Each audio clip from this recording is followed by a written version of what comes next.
이 남자는 자신의 환자를 7이나 해한 완벽한 사이코패스 뇌의 소유자 황동호입니다. 그는 자신이 집필한 책을 출간하고 싶어 하는데 원고 잘 봤습니다. 저희 출판사에서는 출간하지 않겠습니다. 출판사의 이미지를 고려한 거절일 줄 알았지만 살인범의 수기를 세상에 내놓는다는 게 쉽진 않겠지요. 거절한 이유는 시민들의 시선 때문이 아닌 그저 재미가 없습니다. 약물로 환자를 살인한 의사. 임팩트가 없지 않습니까? 선 넘는 발언과 돈 욕심. 인육 정도는 먹었다던가 아니 그러다가 지금 먹는다고 하면 어쩌려고. 새로운 게 있어야죠. 하지만 황동호는 진짜 공포가 무엇인지 인육이라 제대로 체험시켜주는데 햇살 유치원 산세반 김유정. 이미 출판사 직원에 사진 보니 딸이 아주 야들야들 가족 신상을 모두 알고 있는데 예쁘게 생겼던데.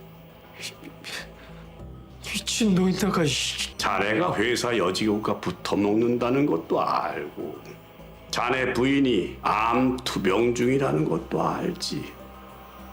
먹기 전에 자네 딸에게 말해주겠네. 추악한 위선자인 네 애비가 함부로 놀린 입 때문에 하지만 네가 잡아먹히는 거라. 싸늘한 협박을 당한 남성을 도울 자는 이 자리에는 없었습니다.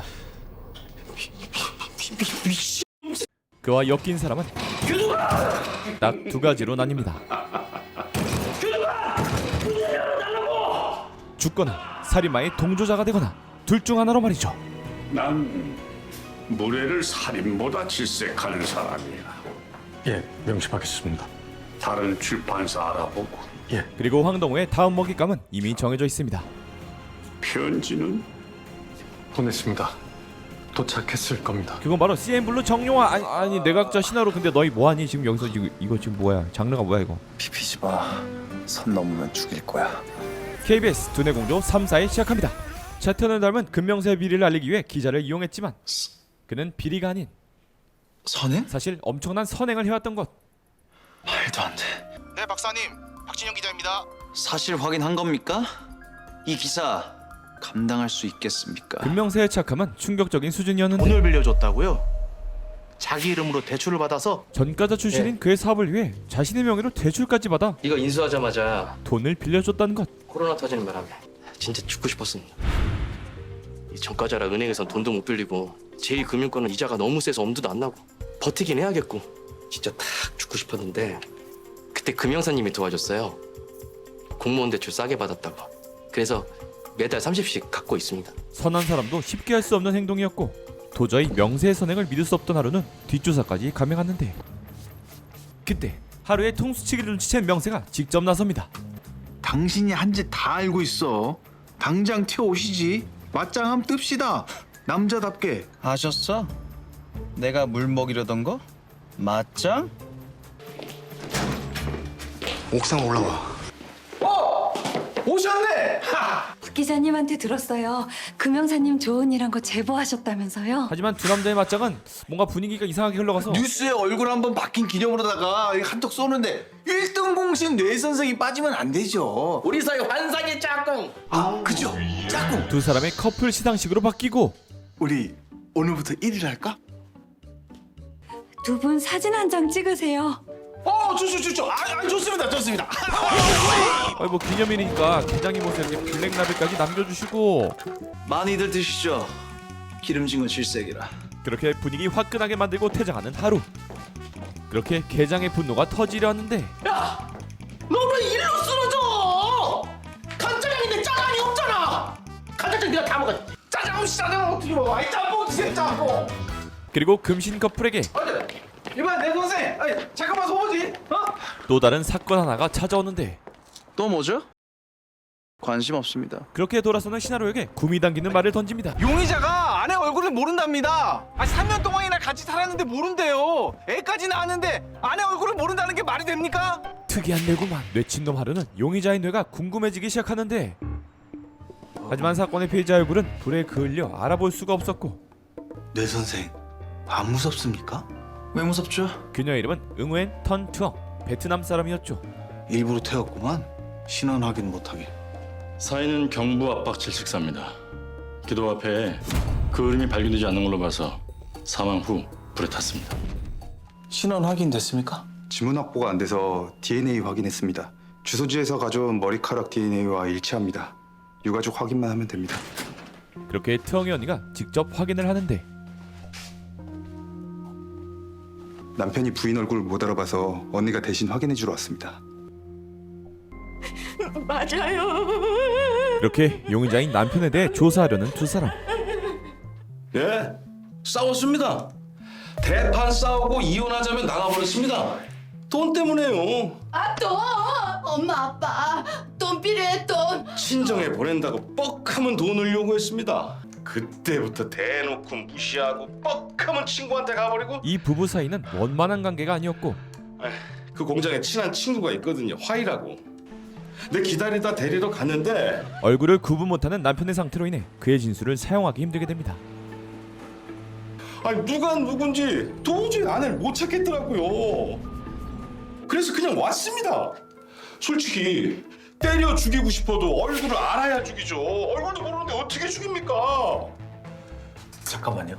그때 명세가 자리에서 일어나고 하루가 같은 옷을 입고 들어오는데 마누라 얼굴도 모르는 등신이라고 내가. 제가 누군진 알아보시겠습니까? 그리고 용의자의 상태는 형사님 아닙니까? 안면신인증이 맞는 것 같은 상황이죠. 중증이네요. 금형사처럼 막 생긴 인간이랑 잘생긴 저를 구분 못하는 거 보면 이종고 씨는 안면실인증입니다. 보통 안면인식 장애라고 하죠. 사람 얼굴을 알아보지 못하는 질환입니다. 이종고 씨 진술을 뒷받침하는 결과네요. 즉 남편을 제외한 다른 용의자가 있을 수 있다는 얘기. 한편 피해자 특형의 절친인 화이의 신상 정보. 29세 이종구 씨가 말한 피해자의 절친입니다. 불법 체류 중이고요. 그 공장에서 일하면서 피해자가 사망한 컨테이너에 거주 중이었습니다. 사건 발생 후 핸드폰이 꺼져서 연락 두절 상태입니다. 주변 인물은? 남자친구가 있습니다. 역시 베트남인이고 시신 최초 발견자입니다. 초기 진술에선 특이점 없었는데 재소안에 불응하고 있습니다. 업체 사장만은 갑자기 사라졌답니다. 불법 체류자라 도망간 것 같습니다. 이 사건과 관련된 용의자들 모두 연락 두절에 잠수 중이었죠. 되죠 뭐. 당장 잡아오겠습니다. 같이 가죠. 그때 이상하게 적극적인 아, 나 우리 내 선생 수상하게 열심히시다. 내 친놈 신하루. 난 뭐든 열심입니다. 가면서 알려드릴 것도 있습니다. 안녕하세요. 신짜오. 남자한테 반갑다고 할 땐, 당디엔 여자한텐, 거가디엔 분위기 띄울 때 타가마이. 오케이, 잘하네. 아, 근데 이게 효과가 있을라나? 외국인 경계심을 가장 빨리 낮출 수 있는 방법, 그 나라 말을 하는 겁니다. 뇌는 모국어 소리에 가장 쉽게 반응하도록 연결돼 있거든요. 역시 뇌 선생. 그렇게 명세는 하루의 도움으로 수사를 시도하고 하루는 비리 증거물을 구하기 위해 차 안을 조사합니다. 신짜오. 아, 신짜오. 야, 진짜. 당디엔. 거가이디엔. 아니 그런데 사람들의 반응이 불쾌지수 99%를 돌파하는 것 같은 이유는 왜일까? 타가마이. 이 말의 뜻은 타가마이. 뭐? 죽을래? 미친 년? 거지 새끼? 아이 빠자식 저 뭐? 씨발? 아니 너 사실 하루가 알려준 단어들은 베트남의 욕설들. 아우 씨발 아니라고 아우 비가 먹을 내 선생 도와줘 내 선생 도와줘. 한편 하루는 아무리 찾아봐도 비리의 증거를 찾지 못하고 있었죠. 그렇게 집단 발 마사지 타임이 끝나고 오해가 풀린 노동자들과 명세. 그 욕 이 인간이 알려준 겁니다. 몰랐어 진짜 욕하는 줄 알았어. 미안해. 미안하면 불어. 불어? 록. 얘 어디 있는지 말하라고. 몰라 진짜 몰라. 그때 그의 눈은 왼쪽 위로 향하는데 거짓말. 방금 시선이 왼쪽 위로 향했습니다. 뇌과학적으로 봤을 때 거짓말인 거죠. 아니는데. 그렇게 거짓이 들통나자 용의자 록의 행방을 푸는 친구.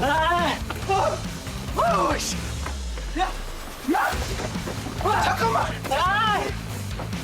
쟤왜 이렇게 빨라?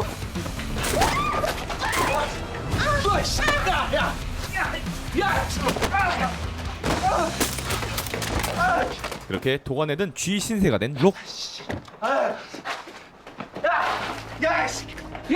하지만 어떤 이유에서인지 절대 붙잡히려 하질 않고 참 가지가지 한다 진짜. 그때 진짜 많이 아파 이거. 차라리 살아. 마이 새끼야. 답답한 하루는 직접 움직여 나섰죠.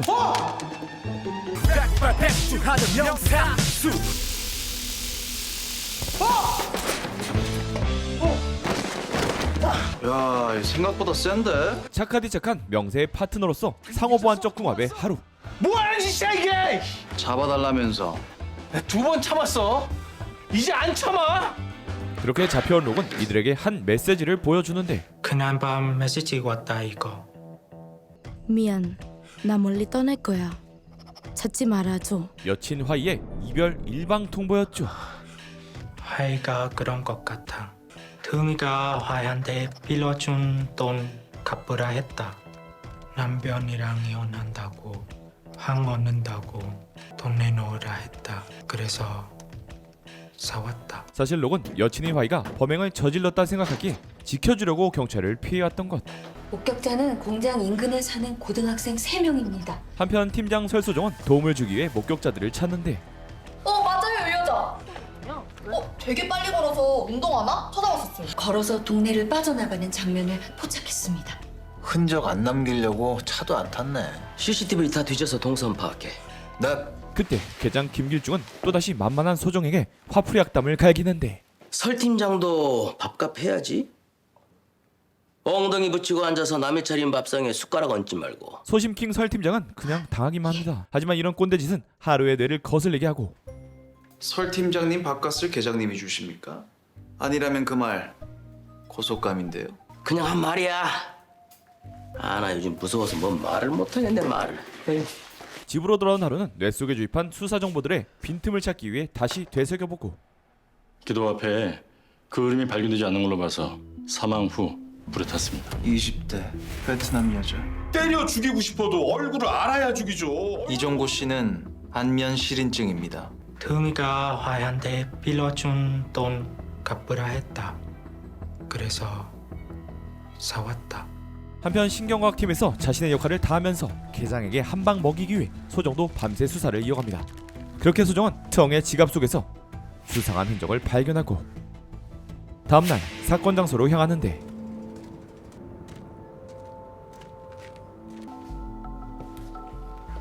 그리고 트엉과 화이의 사진에서 수상한 것을 발견한 소정은 명세에게 뭔가를 말해주려 하지만 네, 팀장님. 이종구 씨 집 전화번호 좀요. 제가 이상한 걸 발견했어요. 확인차 전화를 했는데 핸드폰 안 받네요. 그 순간 부패된 끈이 끊어지면서 쌓여있던 목재들이 그녀를 덮칩니다. 그렇게 쓰러진 소정에게 하필 기다란 못이 머리에 박힙니다. 이마에 못이 박혔다고? 예. 아니 하필 나무판에 못이 박혀 있어가지고. 다행히 수술은 성공적으로 마치지만 설소정 환자 이마에 박혀있던 못입니다. 제거는 잘 됐고요. 뇌 이상은 없는 걸로 나왔는데 문제는 의식을 못 찾고 있습니다. 그렇게 소정이 발견한 증거는 오리무중이 된 상태.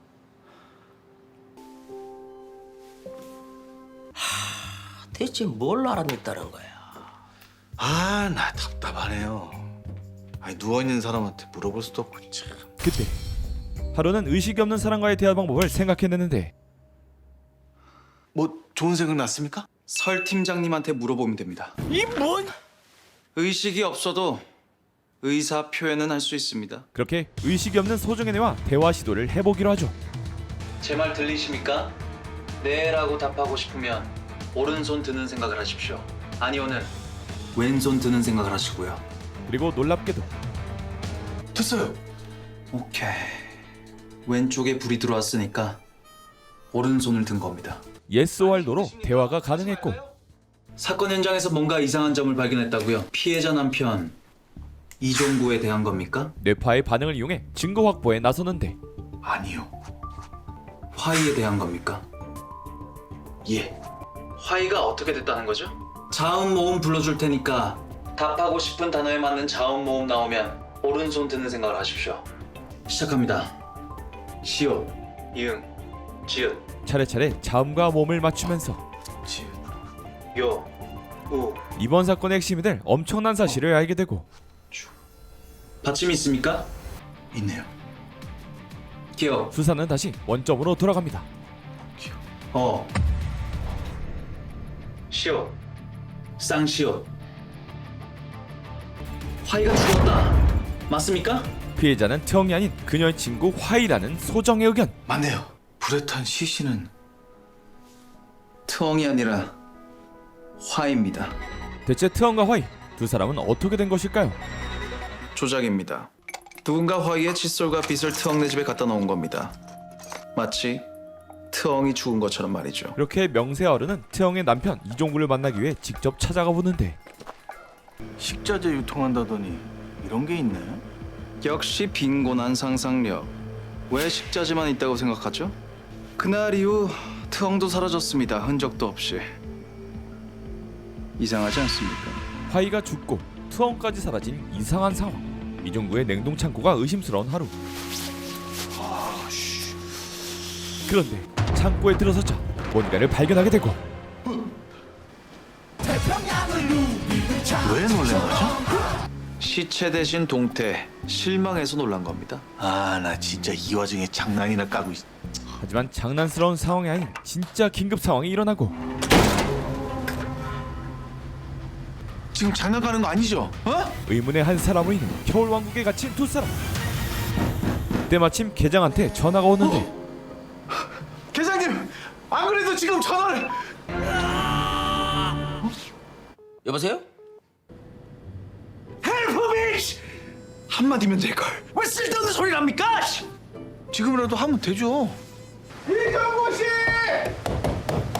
그때 문 두드리는 소리에 민감하게 반응하는 하루. 내가 문 두드리는 소리 들으면 두통이 옵니다. 골 아파선 안 죽거든요? 하지만 점점 두통이 심해지면서 트라우마가 그를 자극하기 시작하는데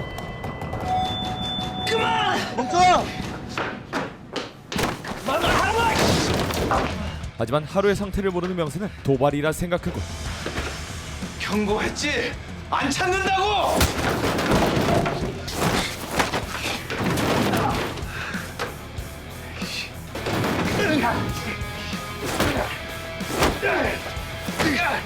그런데 전 강력반 형사를 압도하는 뇌 선생의 폭발적인 싸움 실력.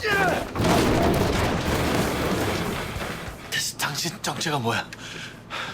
박사 맞아?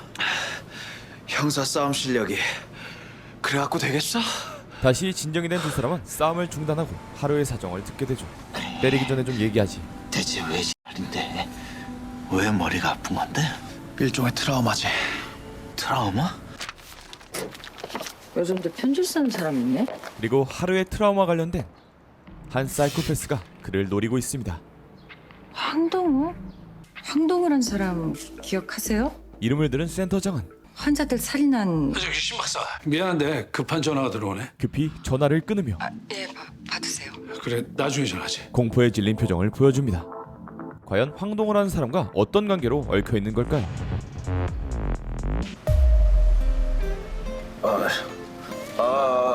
이렇게 어제의 적이 오늘의 남친 아니 아군이 되는 법. 비비지 마. 선 넘으면 죽일 거야. 너무 그러지 마. 인생 마지막을 함께 할지도 모르는데. 아유, 단단하네. 아, 이거 봐. 아, 뭔가 따뜻하다. 점점 이상해지는 정신 차려. 명세의 상태. 내 시상하부가 미작동해서 당신 지금 착각하는 거야. 쉽게 말해줄게. 얼어 죽는 중이라고 당신. 에바. 정신 차려. 이제 그만 가십시다. 그때 생명의 빛이 둘을 감쌌는데 메르시가 아닌 총구 형님의 구원이시다. 이놈 것이. 위험했던 순간 이종구의 극적인 버저비터로 되살아난 두 사람. 그렇게 탈출한 두 사람은 자신들의 살인 미수범을 찾기 위해 CCTV를 확인하는데 여기 누가 들어오네요? 1시 10분경 의문의 여성이 들어오는 것이 목격되고 그쪽 처형인 것 같은데요.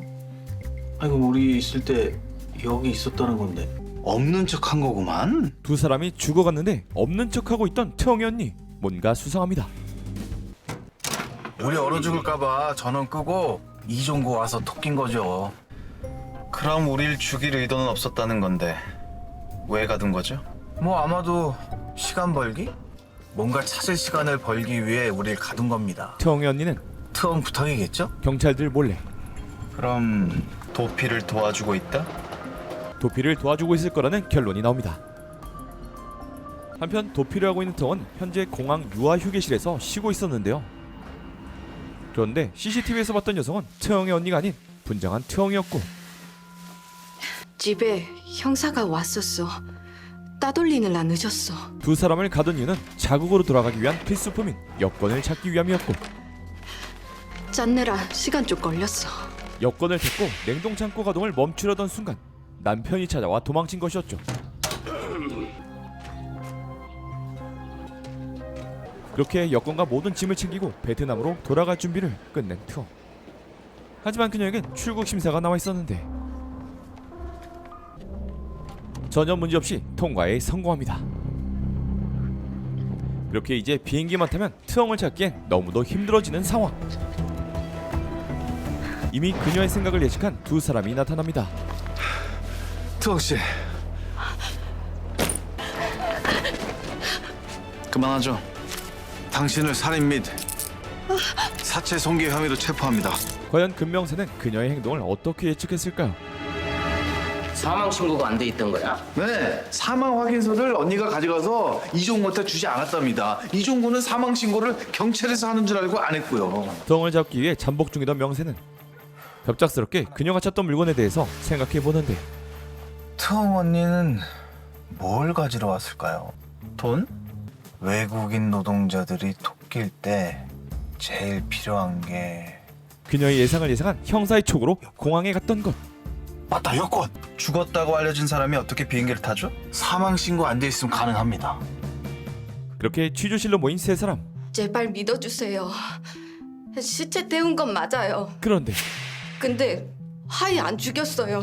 정말 안 죽였어요. 실질적인 범행은 자신이 아니라고 진술하는데 기분 이상해서 장롱 열었어요. 그렇게 화이를 찾던 중 장롱에서 죽은 그녀를 발견하고 신고하려 했어요. 근데 생각했어요. 남편한테 도망치자. 도피를 위해서 토치를 사용해 피해자의 사체를 조작한 것.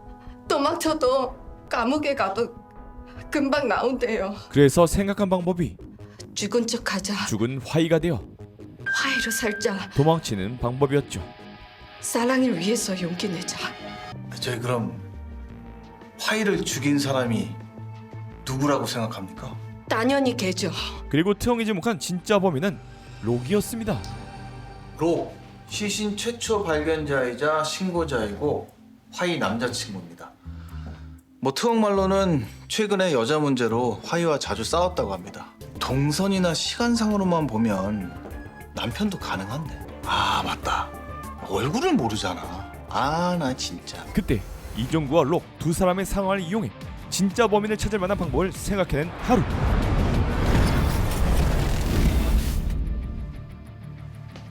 트엉이 살아있다는 거, 록, 이종구 둘 다 모르죠. 수사 상황은 안 가르쳐주죠. 오케이, 좋습니다. 둘 다 소환하죠. 진실을 모르는 이들에게 거짓말 탐지기를 사용하려는데 화이가 친구 트엉을 죽였다고 생각합니까? 네. 사건의 상황을 모른 채 화이가 트엉을 죽였다 생각하고 화이 친구 한 분을 보여드리겠습니다. 혹시 만난 적이 있는지 말씀해 주시죠. 그때 트엉을 본 록에네는 뭐야? 엄청난 혼란을 겪게 됩니다. 어떻게 된 거야? 너 왜 살아있어? 거짓말하지 마. 네가 죽였잖아. 그리고 이종구를 소환합니다. 새로운 용의자가 특정됐는데 이종우 씨가 그날 마주쳤나 해서요. 근데 마주쳐도 얼굴 못 알아보는데 그게 도움이 됩니까? 눈은 못 알아보지만 뇌는 알아볼 수 있답니다.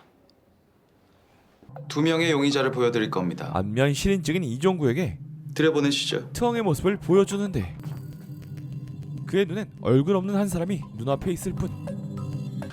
누군지 모르겠습니다.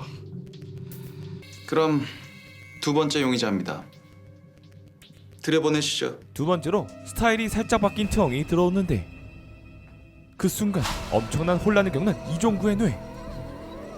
당신 어떻게? 그녀의 얼굴을 알아보는 이종구.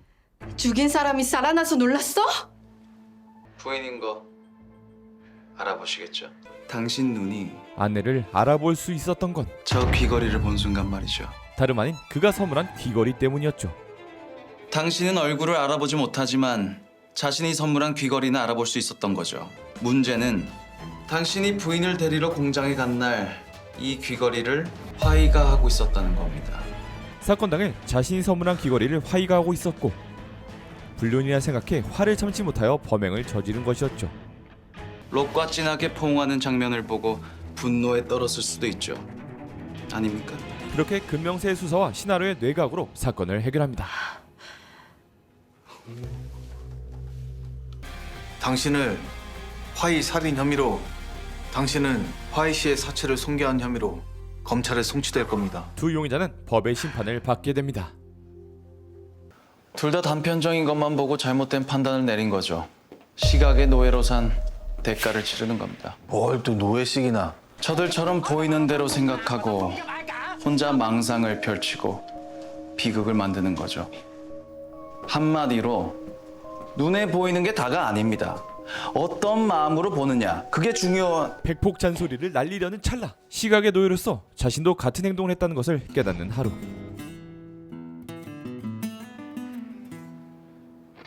딱 봐도 혜태는 시각의 노예삘인데 조심하시죠.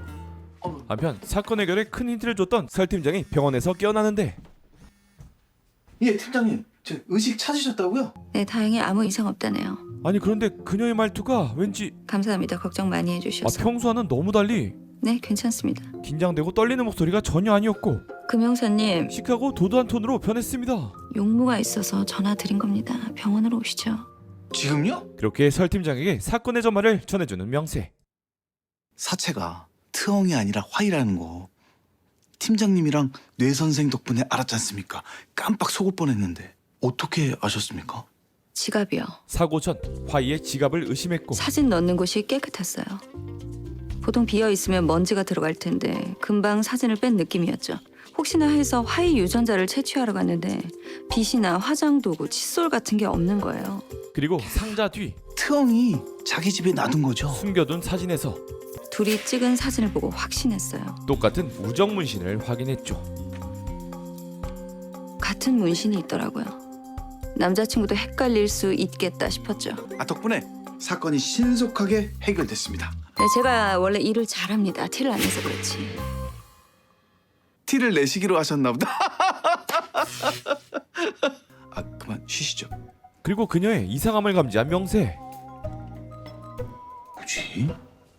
한편 하루에게 편지를 보내고 그의 연락만을 기다리는 사이코패스 범죄자 황동훈. 담당. 예, 박사님. 나한테 온 편지는? 죄송합니다. 없습니다. 그 순간 황동훈은 아주 불쾌한 감정을 느끼며 그의 연락을 기다립니다. 그리고 사이코패스 황동훈의 편지를 대신받은 하루의 고모 신지영은 센터장 행동으로 인해 고민에 빠져 있는데 그때 지난번 그 황동우라는 사람 맞아. 환자를 살해한 신경외과 의사. 센터장님 지도 교수셨죠? 뭐 불쾌한 인간이라 아는 척하고 싶지 않았을 뿐이야. 근데 왜? 뜬금없이 편지가 왔어요. 하루한테요. 다른 사람 물건 슬쩍하는 거 나이 50 넘어서 처음 해보네요. 하루 몰래 편지의 존재를 감추려 하는 두 사람. 마음 불편해서 오늘 하루 갖다 주려고 그랬어요. 절대 주면 안 돼. 왜 그러시는 거예요? 아주 사악한 인간이야. 파괴적인 인간이라고. 그리고 센터장 박치국은 황 박사와 오래 접촉한 사람들은 황동우에 대해 둘 중 하나가 돼. 누구보다 잘 알고 있었습니다. 살인자가 되거나. 그 위험성 때문에 이 편지와 황동우와의 만남을 하루에게 알려주지 않으려 하죠. 교도소에서 교도관 2명, 죄수 몇 명을 만들었다고 들었어. 그 후에 독방으로 보내줬고 담당 교도관도 안전을 위해 계속 바뀌는 걸로 알아. 하루 같은 불안한 뇌를 가진 사람들은 치명적이야. 황 박사는 하루 특징을 한눈에 알아볼 거야. 아주 위험해. 하지만 편지에 대해 답장이 오질 않자 하루에게 직접 연락을 시도하는 황동우. 이건 분명 미끼야. 하지만 이 사실을 절대 알 리 없는 두 사람. 하루가 걸려들지 않도록 해야 돼. 둘이 연락하게 해선 절대 안 돼. 하지만 지금 하루는 연락을, 사실은 모르는 사람의 연락을 절대 받지 않는 주희. 모르는 번호로 안 받는 것 같습니다. 번호는 확실하고? 예. 하지만 이에 굴하지 않고 끈질기게 연락을 시도하는 황동우. 이게 무슨 말이야? 그리고 사이코패스 뇌에 관한 것이라면 황동우? 무슨 짓이든 하는 뇌친놈 하루는 미끼를 물어버립니다. 다음날 아침 경찰서엔 헐리우드 배우보다 핫해 보이는 한 형사가 출근하는데 금형사님 좋은 아침입니다. 팀장님? 태어난 설소정의 모습은 이성 100%의 시크 차도녀 스타일. 설 팀장 출근했다며. 계장님 오셨습니까? 오셨습니까? 매일같이 그녀를 무시하던 김길중 계장은 그녀의 변화에 입을 다물지 못합니다. 데이트 있어? 남자 취향이 무당 뭐 이런 쪽인가? 계장님, 방금 무당 비하 발언이자 저에 대한 성희롱성 발언을 하셨습니다. 말 좀 조심해 주시죠. 말대꾸까지 따박따박. 맞박 깨지더니 정신까지 나갔구만. 머리에 꽃을 다르셨어 아주. 계속되는 설 팀장에 대한 아니. 모욕적인 발언들. 그 핑계로 미친 척 하는 건가? 나 먹이려고? 어쭈? 눈 안 깔아? 내가 현장 운운해서 나갔다 다쳤다 시위하는 거야? 어? 평소와는 달리 아닙니다. 화를 주체 못해 보이는 소정. 아니 이게 뭐가 아니야? 네 눈깔에다 써있는데 조직에 민폐 끼치면서 병원에서 늘어지게 누워있다 왔으면 미안한 줄 알아야지. 어디서 나도 바람들이야. 결국 터져버리고 말는데 이런 안에 병원 있고 싶어 있었나. 이보세요, 김 계장님. 부하가 당신 말 듣고 잘해보겠다고 용 쓰다가 죽을 뻔했는데 위로는 못할 망정 뭐요? 괜한 짓? 민폐? 당신 입이 더 민폐야. 떡하면 비하 발언으로 부하들 사기 떨어뜨리는 당신이 더 민폐야! 아유 누가 사이다를 땄어. 미쳤구나. 네, 저 미쳤습니다. 그러니까 앞으로 저한테 말 가려서 하시죠. 그래. 말 가리고 네 앞길도 가려줄게. 아주 확실하게. 어쩌죠? 하나도 안 무서운데? 하지만 오늘의 설소정은 뭔가 다릅니다.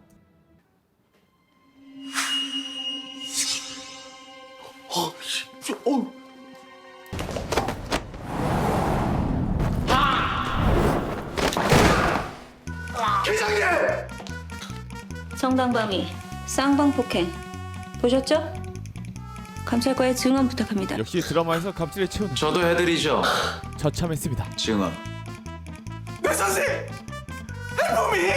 이렇게 하루아침에 바뀌어버린 소정의 성격을 본 하루는 또다시 그녀의 뇌에 흥미를 갖기 시작하죠.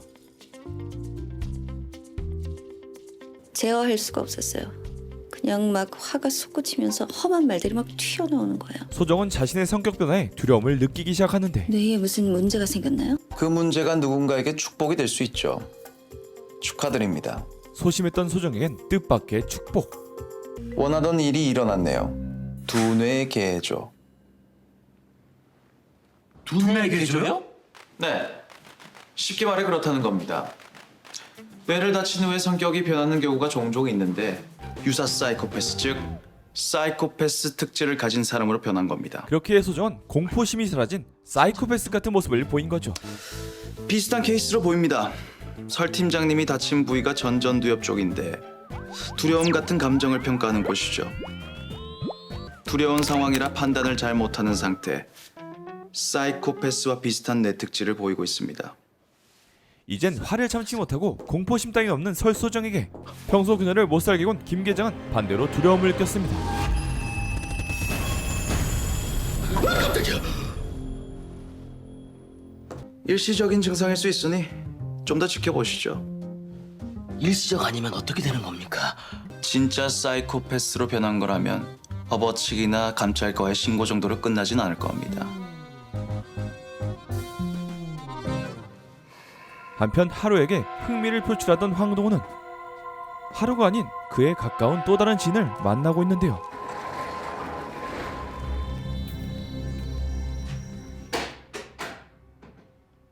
브레인 허브 일 때문에 바쁠 텐데 어쩐 일인가? 약속을 어기셨지 않습니까? 자네 지금 지나치게 예민한 거 아나? 여유로워 보이는 황동우와 달리 센터장은 하루한테 왜 연락하신 거죠? 독토 신이 얘기 안 하던가? 불안한 눈빛으로 그에게 장악되지 않으려 저항 중이었죠. 독토 신 논문을 구해서 읽었는데 어렵게 구한 보람이 있었어. 그런 인재가 살인마 뇌 좀 빼돌린 게 무슨 죄라고. 그리고 황동우는 사이코 브레인 리빌딩 프로젝트에 도움을 줘야겠다 생각했지. 자신이 원하는 것을 노골적으로 표현합니다. 나만큼 순수한 표본이 어디 있나? 프로젝트를 믿기로 한 하루와의 대면. 저희 브레인 호흡해 주시죠. 하루가 돌아올 겁니다. 저희 연구소에 기증해 주시면 신 박사도 활용하죠. 하지만 어떤 말을 해도 황동우의 시선을 돌릴 순 없었고 솔직히 궁금하네. 그 맹랑한 꼬마가 부모의 죽음에 대해 아직도 모르는지, 여전히 교통사고라 알고 있나? 하루에게 트라우마를 일으켰던 사고의 진실에 어떤 것이 숨겨져 있는 걸까요? 내 호기심이 자네를 두렵게 하는군. 그때 센터장은 황동우를 도발하기 시작하는데 교수님 감방 안에 실버문트 오디오가 있다는 거 알고 있습니다. 지금 날 협박하는 건가? 감히 협박이라뇨. 부탁입니다. 하루에게 접근하지 않겠다는 약속 지켜주시죠. 부탁드립니다. 감방에 갇혀 죽어가는 늙은이의 유일한 즐거움을 빌미로 협박을 하다니 너무 치졸한 거 아닌가? 저를 더 이상 치졸하게 만들지 마시죠. 이제야 내 제자 같네. 알겠네. 제자 부탁인데 들어줘야지. 많은 것을 각오한 그의 부탁으로 하루를 보호할 수 있게 됐지만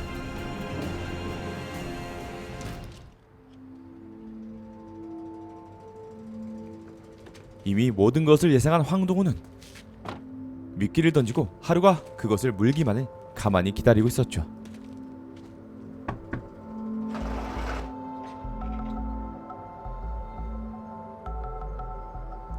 하루를 위해 나섰지만 정작 하루가 직접 그곳으로 들어가는 모습.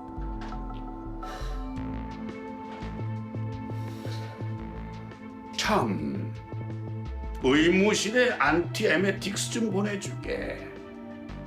독토신 앱이라도 되는 양구는 자네를 보니 구역질이 나서 말이야. 그 시각 황동우와 점점 가까워지는 하루.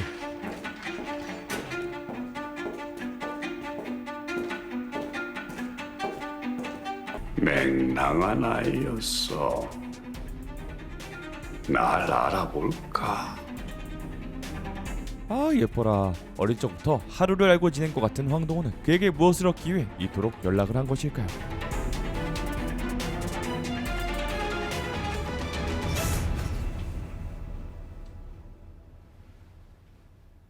황동우 박사님?